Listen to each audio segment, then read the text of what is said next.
Deacon is with us in Lexington, Kentucky. Hi, Deacon. How are you? I'm doing good. Thank you for having me on here, Dave. Sure, man. What's up? So I own a pre-owned mower dealership in Lexington, Kentucky. Last year, we did $326,000 in sales, and during our busiest time of year, we got up to 8 employees.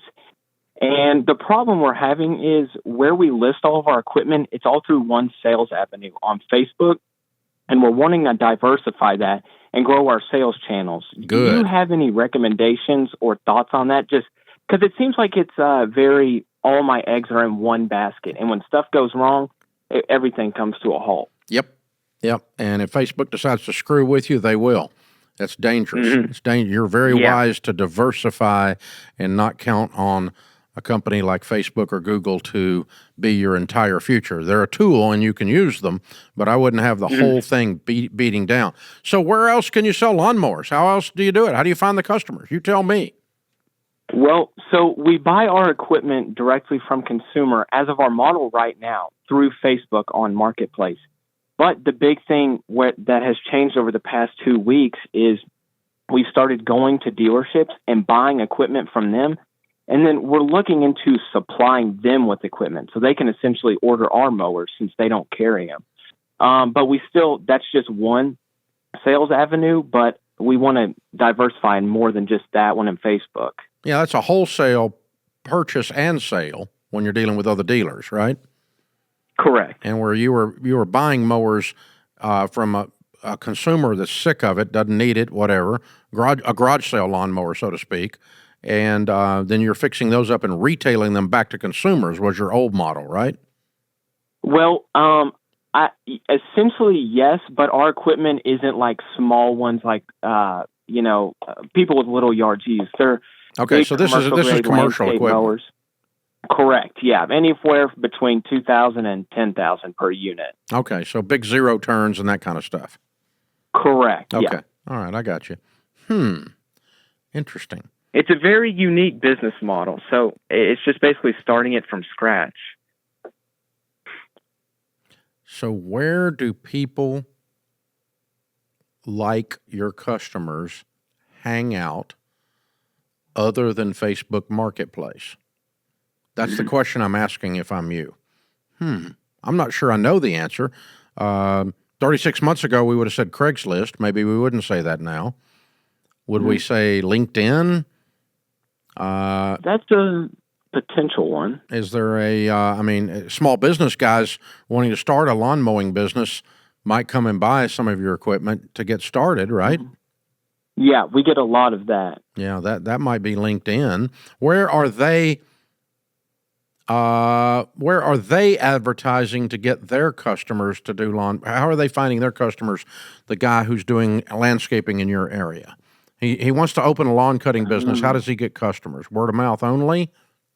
I'm asking. That's a good question. A bunch of the smaller guys, yes, it is word of mouth and like through apps like the Nextdoor app. Okay. All right. Yeah, I might try a real Nextdoor app test. Okay. Take 20% of your Facebook effort and drop it into Nextdoor. And 5 or 10% and drop it into LinkedIn. And let's see if we can move some of that business out of Facebook land. I'm not mad at Facebook. I just don't want to stand on one leg because somebody will kick you in the knee. Yeah. That lack of diversification is bad, you know? So how much of your budget do you recommend allocating towards testing new things? I'm taking some of the budget that I have now and repositioning it to testing, if I'm you. Okay. I'm not going to allocate new dollars unless you feel like you have to. And it could be, you could start small, for a month or two. But we got, a year and a half, 2 years ago, we got too dependent on Google paid ads and Google Words and paid ads on Facebook. And we were spending way too much on paid SEO. And when I actually looked down and saw company-wide what we were spending, I had a face plant, man. My face melted. And so we started aggressively trying to not be so dependent on paid advertising in those two companies, because those two companies will come get you. eventually. They're as soon as they figure out you're making money, they'll want some of it. You know, they're not bashful about it at all.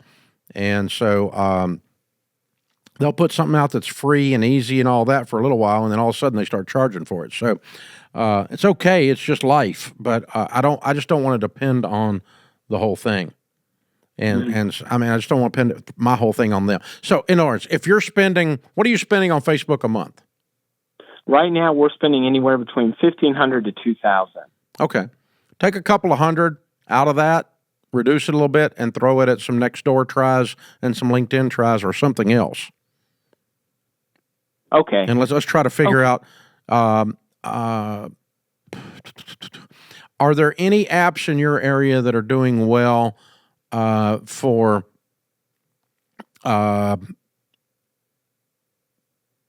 the customer that's looking for help, like neighborly.com.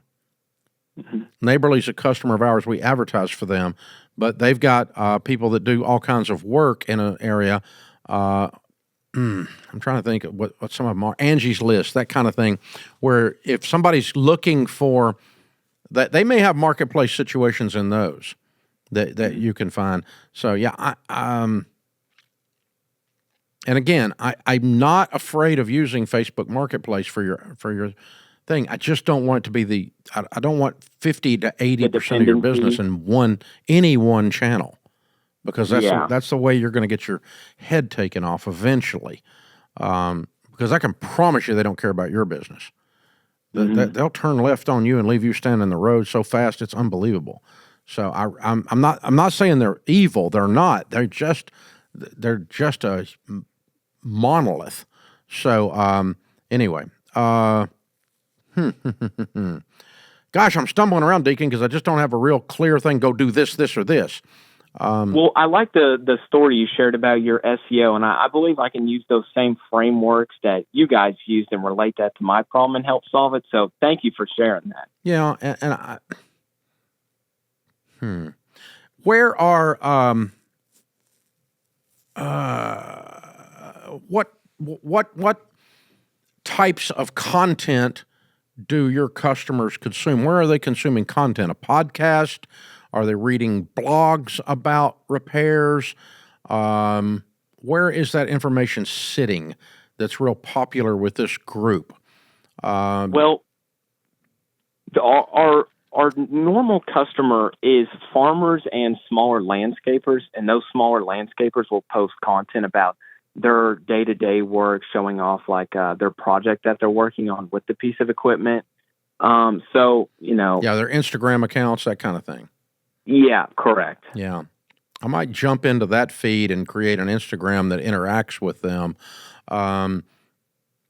But, I'll tell you, the reason in the old days, and it might even still be true, it might be fun to try it, an old school farmer would listen to AM radio to find out what's going on in the day with the weather or whatever, right?